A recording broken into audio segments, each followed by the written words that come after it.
ہم کریں گے ہر مظلوم کی حمایت۔ السلام علیکم ناظرین، میں ہوں حورین فاطمہ اور آپ دیکھ رہے ہیں حمایتی نیوز HD چینل۔ نظر ڈالتے ہیں آج کی اہم خبر پر۔ 5 فروری یوم یکجہتی کشمیر پہ شہزاد پور میں ایک کشمیری بھائیوں سے اظہار یکجہتی کے لیے ریلی نکالی گئی۔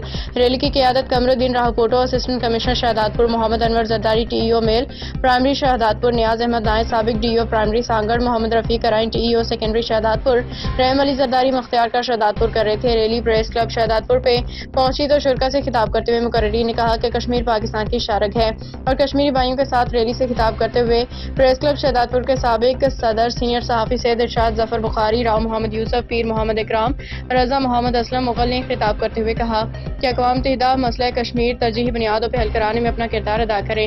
انڈیا آرمی کے کشمیریوں پہ ظلم و ستم کے خلاف آج پوری دنیا سراپا احتجاج ہے۔ انشاءاللہ ظلم و ستم کا دور ختم ہونے والا ہے۔ ریلی میں ایجوکیشن ڈپارٹمنٹ، ریونیو ڈپارٹمنٹ کے ملازمین کی کثیر تعداد شریک تھی۔